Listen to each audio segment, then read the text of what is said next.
Hello and welcome to Career Prep. My name is Matt Studebaker, and in today's video, we're going to talk about salary negotiation. And before I get started, make sure to like and subscribe so that way you can save this video for later, as well as you'll be notified of any future videos related to careers and career preparation strategies. So, in regards to negotiation, we're going to kind of look at some basic components here. So, why should you negotiate? Well, these are some statistics that kind of should raise some eyebrows. I mean, salary negotiation in general, only 36% of people actually negotiate for a higher salary, whereas 20% never negotiate. I can guarantee you that 36% are making substantially more than the 20% over a 40-year career period. And I mean by like multiple six figures. And so 44% occasionally negotiate. I don't know what the premise is for that, but you should always negotiate. Raise negotiation, 43% never asked for a raise. 57% of those that were asked said that 38% never employer gave a raise before they needed it, or they were uncomfortable negotiating, didn't want to appear pushy, or other reasons. Even depending on the state you live in, some states have a culture of asking, whereas some don't. And the highest states for asking are Alaska, Rhode Island, and Oregon, West Virginia, whereas South Dakota, Arkansas, Nevada, and Nebraska are the worst states to ask for salary negotiation. So how much money do you typically get more? Okay, 84% received a higher salary than the initial offer. 84%. This is why you always negotiate.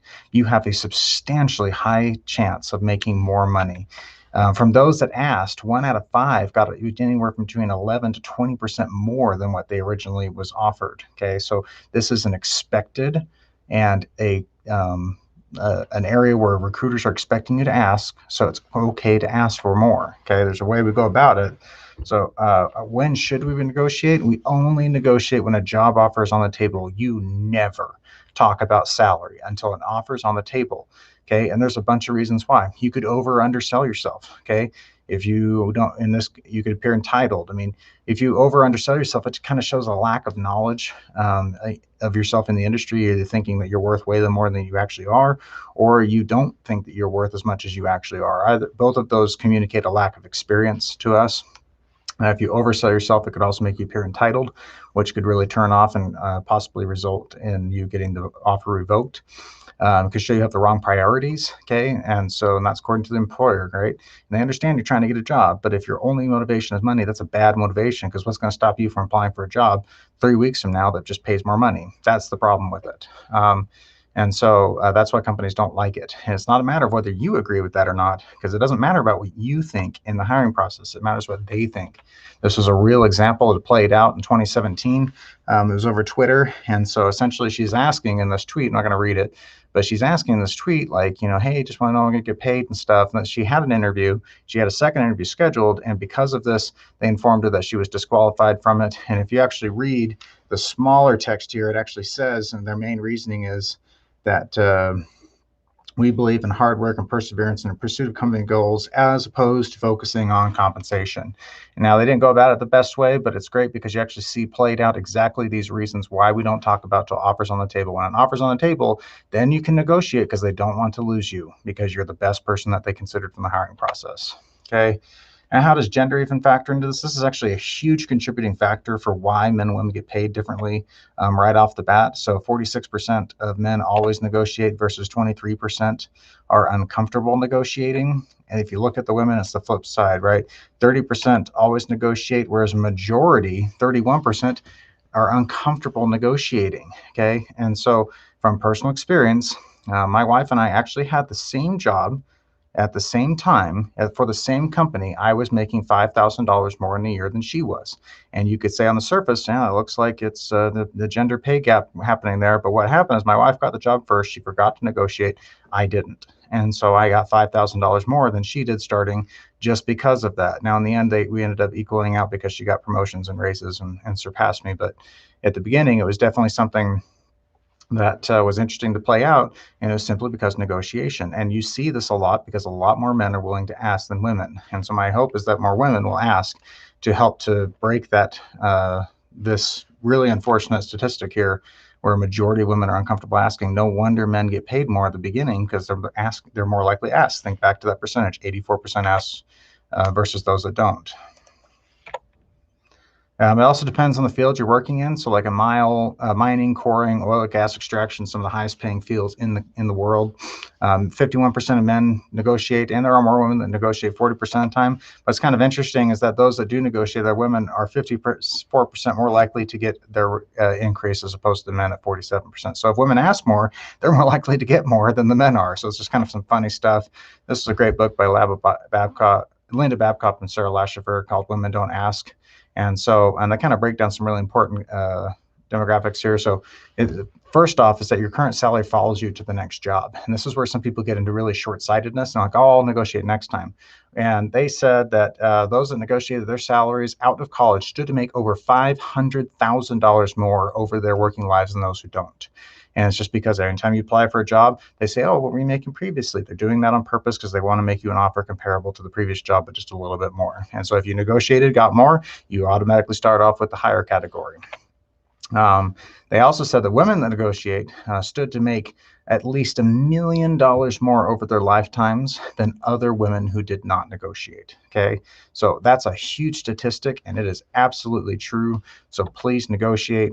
Also, negotiating your salary communicates to the employer that you know what you're worth, you know your value, and you're willing to fight for it. Okay.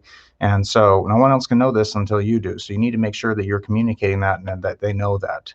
And I like these two quotes by Wayne Gretzky, Hall of Fame hockey player. You miss 100% of the shots you don't take. And then Babe Ruth, arguably the greatest baseball player ever lived. Never let the fear of striking out to keep you from coming up to the bat.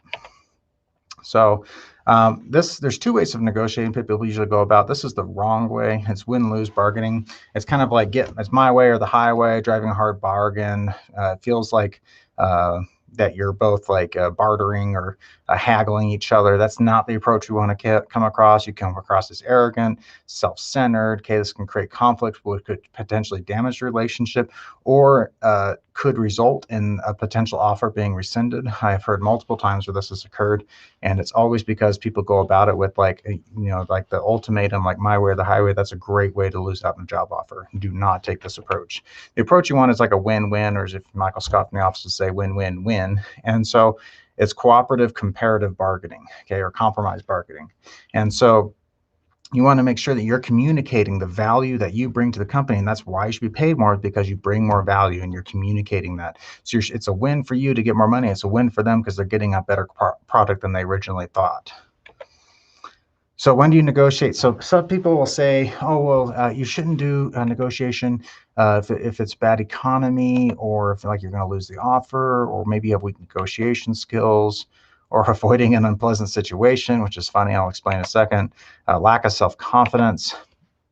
This is just dumb. You always negotiate. Okay.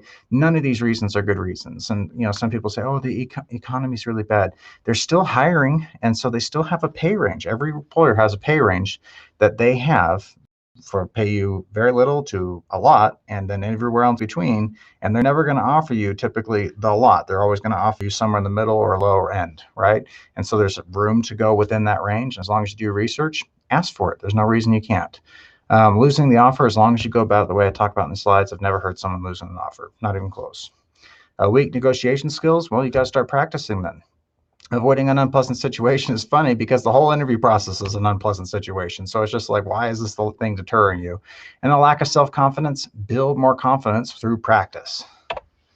Okay, so we talk about knowing your value. So you need to don't want to sell yourself short. You want to make sure you're doing your research beforehand. Obviously, you want to talk to people that you're networking with that work in that company or have worked in that company, can give you very concrete salary figures. But if you don't, there are places you can go to find that out. So like Glassdoor, like Occupation Outlook Handbook, as well as ONET will give you some great resources. I like to get all three because they typically give me a very refined look. Now, Glassdoor can be the best because it can actually tell you specifically like that company. Like if you look at Wayfair here, it actually shows you the salary range for human resource generalists is anywhere from 31 to 47,000. Okay, very little experience, a lot of experience, and then everywhere else in between.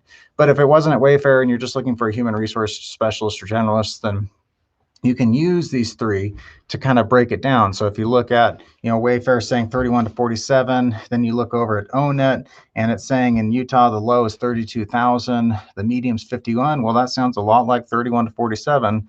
And if you look at the medium is 60, that's the national. He's going to see here on Own It, 60 is the national. So you see that those numbers are matching up. They're pretty identical. Okay, we now know that the salary range will be anywhere from 31 to 47,000 or around that. So we can start to prepare ourselves for a figure. And you're just going to have to say, okay, do I have very little experience? Okay, I'm probably going to get an offer in the low 30s. Do I have middle amount of experience? Should be getting something in the 40,000. Do I have a lot? Then I should be accepting something in the 50,000 range.